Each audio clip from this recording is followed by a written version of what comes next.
Le Tour de Guyane, en direct sur Radio Pays, avec la collectivité territoriale de Guyane, Argos, Humanera, Global Auto, Carrier Climatisation distribué par CFC et Easy Bike. La société Phinophile de Guyane et Renti Location. Radio Pays, au cœur du Tour de Guyane. Bonsoir à tous et bienvenue à Saint-Laurent-du-Maroni qui a accueilli cette quatrième étape. Donc bienvenue dans ce quatrième numéro de Asaki Vélo. Au sommaire, on a avec nous monsieur Dominique Castella, le chargé des sports et l'adjoint au maire. En deuxième, on aura le vainqueur de l'étape, Teritson Semoy, pour débriefer avec lui de tout ce qui s'est passé aujourd'hui.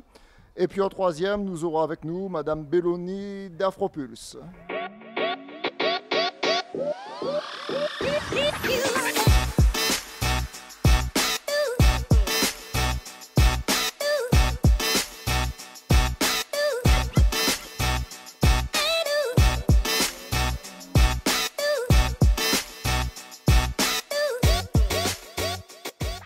Avec nous, Monsieur Dominique Castella, adjoint au maire de la commune de Saint-Laurent-du-Maroni, mais aussi chargé des sports. C'est ça.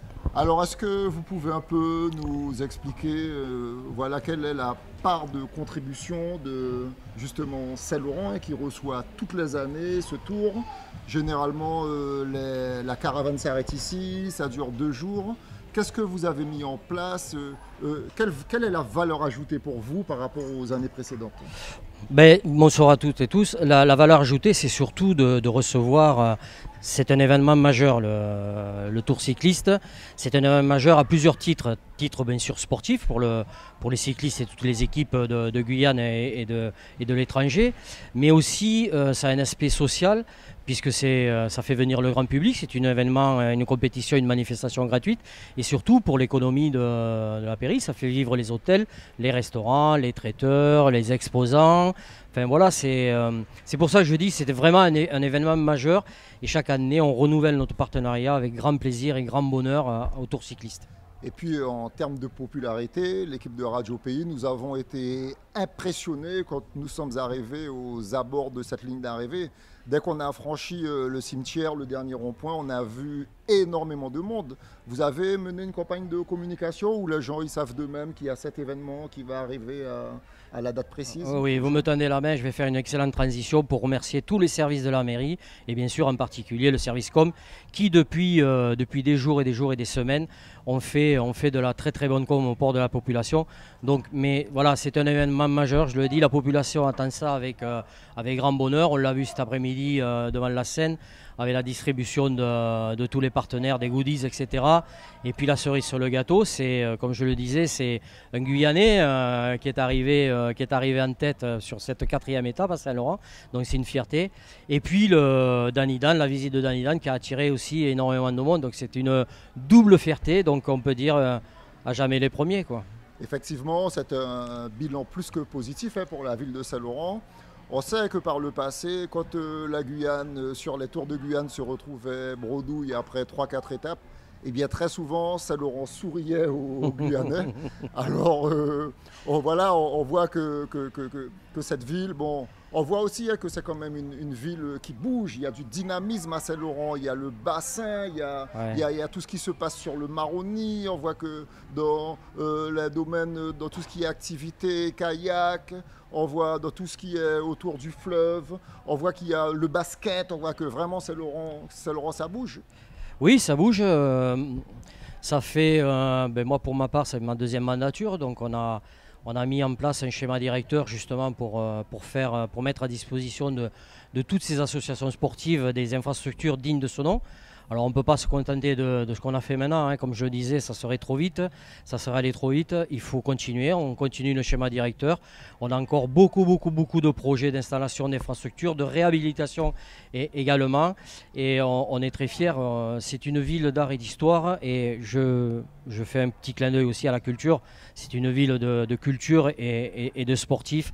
Il y a beaucoup d'associations, on est 37-38 disciplines représentées à Saint-Laurent-du-Maroni, je crois qu'il qui reste comme discipline, on va dire majeure, l'escrime encore, mais ça se profile. Donc voilà, vous avez cité le basket, bien sûr le basket fait fierté. Il y a Graines d'acrobate aussi pour la gym et bien d'autres sports. Et puis il y a aussi Danny Dan, médaillé d'argent, qu'on va tout de suite écouter en interview. Ben, en fait c'est très important pour moi parce que c'est une fierté. C'est une fierté, je suis très content, je suis très fier parce que c'est tout un pays que j'ai représenté. Et là, de ma ville natale, là où je suis né, là où j'ai grandi, là je revois encore ma prof de 4e. Et en fait, c'est tous ceux qui m'ont vu grandir et tous ceux qui m'ont vu débuter. Donc moi, je suis trop fier, je suis trop content. Et c'est juste un grand merci en fait. Hier, tu es arrivé, tu t'attendais à cet accueil-là? Du tout. Bah, je ne pensais pas du tout à avoir un accueil comme ça. Mais je suis fier et j'ai la tête dans les étoiles. Petite réaction sur la performance de Danny Dan? Ouais, c'est une performance qui est incroyable. Danny Dan, quand même 35 ans. C'est un sportif de haut niveau, il faut le faire. Je sais qu'en juin, il s'était blessé un petit peu à la cheville. Donc une performance incroyable. Il avait mal débuté ses passages au début, puis il s'est bien rattrapé. C'est un enfant du pays, on ne va pas dire que du pays de Saint-Laurent, même de l'Ouest. C'est un Guyanais, donc il faut être très très fier Et je suis content de l'avoir, que tout l'Ouest soit déplacé à l'aéroport de Cayenne pour le soutenir. Je regrette qu'il y ait eu peut-être un peu de gens de Cayenne et même des environs qui soient venus. Donc voilà, on est monté en force et on est très heureux de l'avoir accueilli. On l'a félicité. Je pense que c'est dans l'Ouest guyanais, de mémoire, c'est le premier sportif médaillé olympique. C'est une médaille d'argent. Voilà, ça vaut de l'or. C'est une belle fierté. En tout cas, nous vous disons merci, nous vous remercions. Et sûr. Merci d'avoir répondu à nos questions. Bienvenue dans l'Ouest guyanais.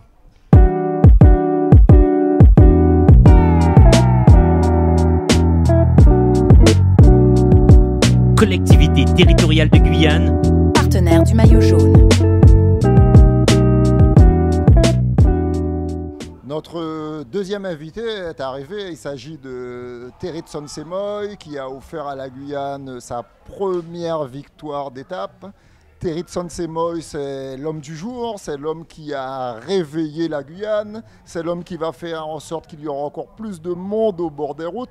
Alors Terry, est-ce que tu peux nous dire comment s'est dessinée cette belle victoire que tu as offert à l'Espoir cycliste et à la Guyane? Alors bonsoir tout le monde. On va dire que déjà la course a été très mouvementée dès le départ. Il y a eu beaucoup d'attaques, ça n'a pas arrêté.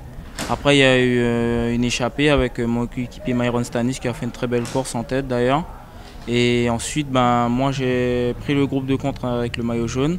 Donc je me suis faufilé devant. Après il y a plusieurs groupes qui sont revenus sur nous. Ça a créé un gros groupe. Il y avait pratiquement tous les leaders au général. Donc après, ça a collaboré, pas trop. Après, il y a eu beaucoup d'attaques. Je me suis glissé à 20 km, on va dire 25 km de l'arrivée dans un groupe.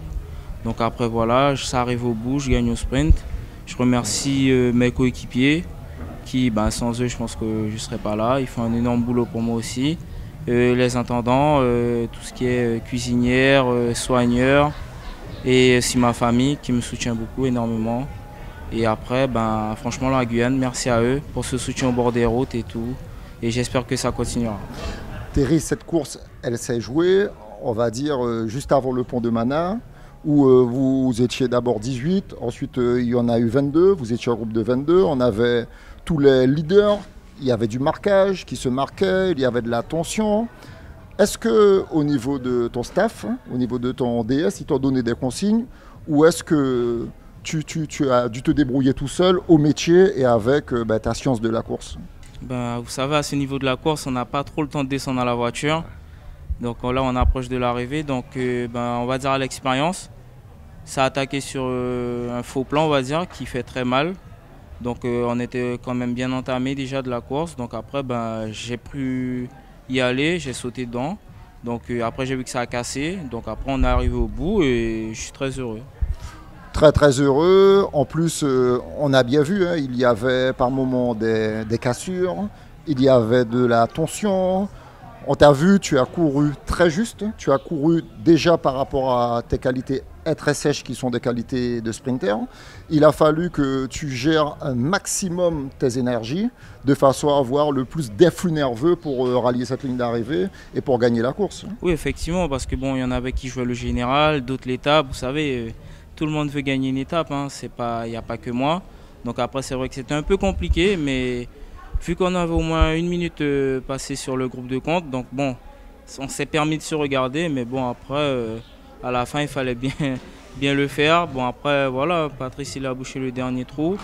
Donc après, moi, j'avais qu'à faire le reste du boulot.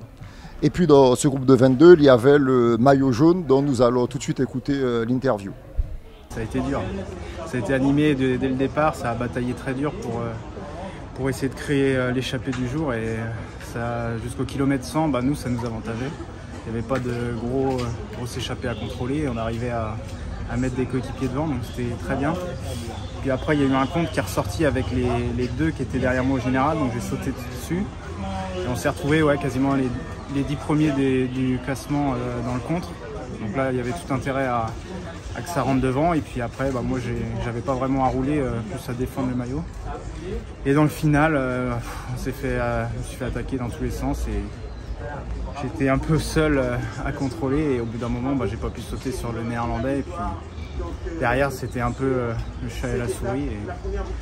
Et après, dans le final, j'ai essayé de limiter la casse comme j'ai pu, mais c'est vrai que je suis pas trop aidé. Tu sais, Thierry, toujours, donc sur la moto, nous observons, nous notons des faits de course.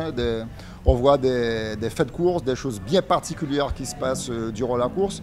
On a quand même en numéro 1 le comportement de Patrice Ringuet. Patrice Ringuet s'est retrouvé aux avant-postes quasiment depuis au kilomètre 25 et il a résisté jusqu'à la fin.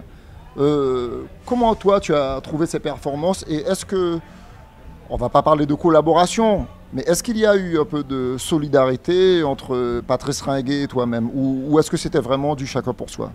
Non, comme vous l'avez pu le voir, lui il avait un enjeu en tête, c'est le maillot rouge. Comme vous l'avez pu le voir, il a pris les 2 points, il a son maillot. Après, maintenant il a regardé pour la Guyane et c'est ce qui s'est passé. Et on a une victoire guyanaise, plus lui il a son maillot, je pense que tout le monde est content. Et puis dans ce groupe figurait aussi Rago Thierry dont nous allons écouter le témoignage tout de suite. Une étape assez mouvementée dès le début, après une assez grosse moyenne de la première heure. Bon, il fallait se porter à l'avant, donner le meilleur et puis pouvoir essayer de reprendre du temps. Et puis bon, j'ai essayé de l'aider à gagner ici, avant de refaire encore, mais bon, c'est pas passé. Une 3e place, c'est une bonne chose pour moi. C'est tout bénéfice pour nous, il y a Edwin qui était là, c'était une bonne chose. On n'avait pas à trop faire, parce que le maillot jaune avait des coéquipiers là, il y avait le 2e du général là aussi.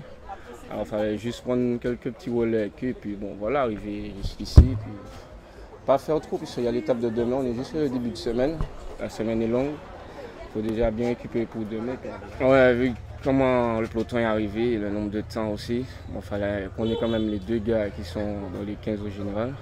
C'est une bonne chose pour la sélection Martinique et puis on monte le maillot de la Martinique comme on peut, comme il faut. Toujours dans cette rubrique fait de course, après avoir parlé de Patrice Ringuet qui a étonné tout le monde, qui a impressionné tout le monde, voilà, on peut dire que Patrice Ringuet a retrouvé son niveau sur la course.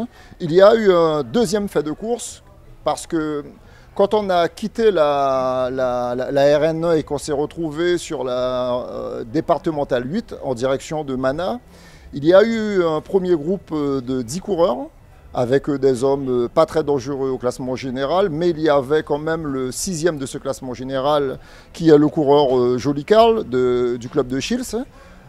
Derrière, il y a un groupe de 8 coureurs qui ont rejoint ces 10 coureurs, ils étaient 18. Et parmi ces 18 hommes, on retrouvait quasiment les hommes forts du peloton.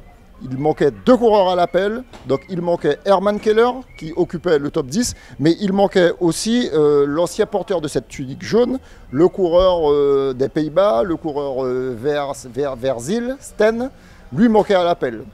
Eh bien, fait de course pour nous, Radio Pays, ces 2 coureurs qui sont Herman Keller et le coureur hollandais ont pu s'entendre pour colmater une brèche pratiquement de 2 minutes et ils sont revenus à hauteur du château d'eau, toujours sur cette départementale 8. Ça, c'est le 2e fait de course. Et puis, le 3e fait de course, on note On note quand même l'erreur. On peut le dire que le maillot jaune, pour nous, a commis une erreur. À 20 km de l'arrivée, il faisait partie du groupe des 22. Il s'est détaché du groupe des 22 avec 5 autres coureurs et son tort a été de collaborer avec des adversaires directs. Sachant que derrière, des coureurs du classement général étaient piégés. Ils se sont mis à rouler, donc à l'unisson, ils ont collaboré. Et quand ils sont revenus sur lui, eh bien, ce dernier s'est vu contré par Versil et surtout par le coureur Joli Carl, qui a de toutes les façons, qui a eu pour lui une incidence sur le classement général, puisque ces deux coureurs lui reprennent quasiment 1 minute. Donc nous allons tout de suite passer à la question du jour.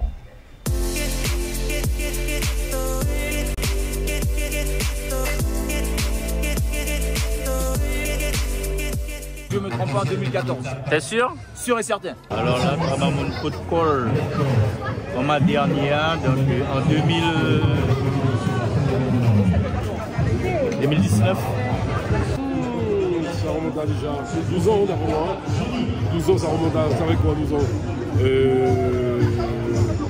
sommes quoi, 2022, 2024, 2002. Je ne voudrais pas dire de bêtises, je pense 2014. C'est une bonne réponse? Oh non. Je sais pas. Du coup, il va falloir me donner la réponse. En 2014, je crois. En 2014. T'es sûr? Certain. Avec le VCG. Je pense que Patrice Ringuet remporte le Tour de Guyane en 2014.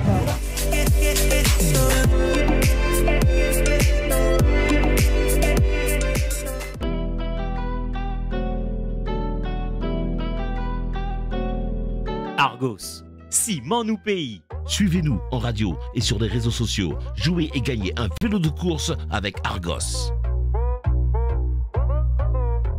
Avec nous, Fiona Belloni, qui va nous expliquer. Donc il n'y a pas que le sport à Saint-Laurent, il y a la culture, il y a tout plein d'autres choses. Alors tu vas un peu nous expliquer quelles sont tes activités.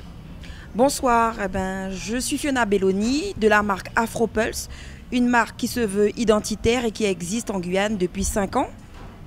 Je suis de Cayenne et effectivement, j'attends avec impatience chaque année pour faire le tour de Guyane. Alors quels sont tes produits? Est-ce que tu peux nous expliquer un peu plus en détail?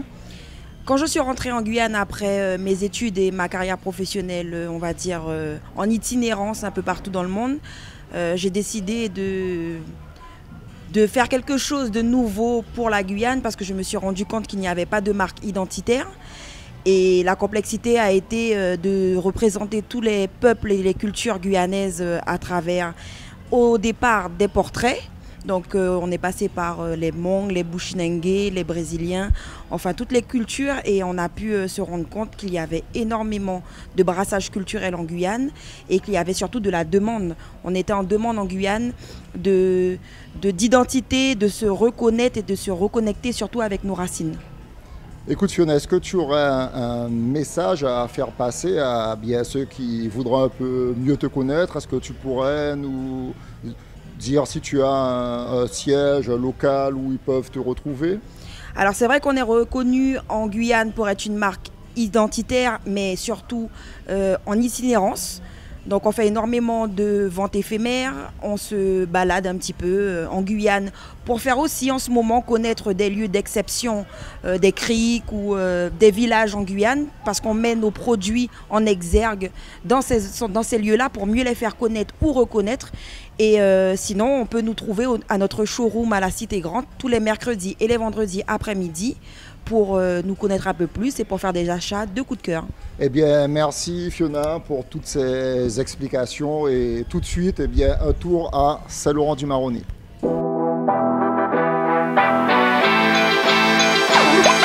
La ville de Saint-Laurent-du-Maroni, sous-préfecture de la Guyane, se trouve sur la rive gauche du fleuve Maroni, à la frontière avec la ville d'Almina au Suriname.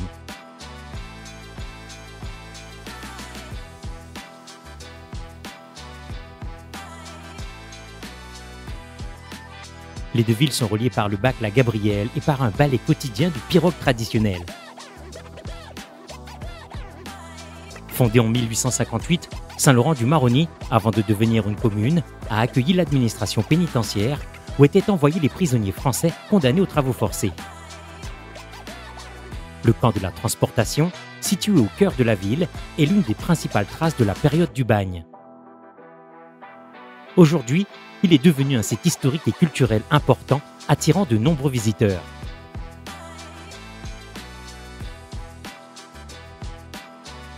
Aujourd'hui, Saint-Laurent-du-Maroni est devenue la deuxième plus grande ville de Guyane et sera sans doute la plus peuplée dans quelques années. On y trouve principalement les peuples bushinengués, autochtones et créoles.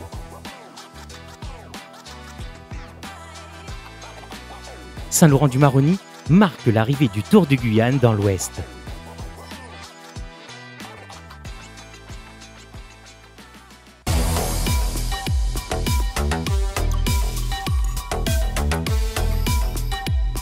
Global Auto. La passion de l'import. Suivez-nous en radio et sur les réseaux sociaux. Jouez et gagnez une PS5 sur Global Auto.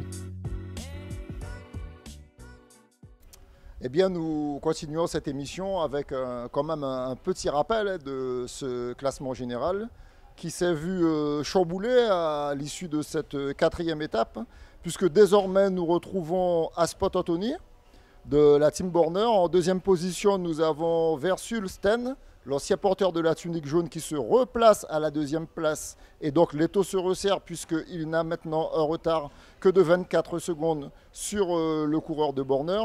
En troisième position, nous avons toujours pareil, Carl Joly, qui lui aussi réalise une belle opération et se replace à la troisième place. Nous avons Emiliano Villa qui était deuxième et qui lui se retrouve à la quatrième place de ce classement général. Demain, cinquième étape, les coureurs partiront du bourg de Mana. Ils passeront sur la CD8, ils arriveront sur la RN1, ils passeront Sosaba, ils passeront Saint-Laurent pour aller en direction d'Apatou. Demain, ça sera l'étape la plus longue car elle va faire 164 km. On se dit à demain.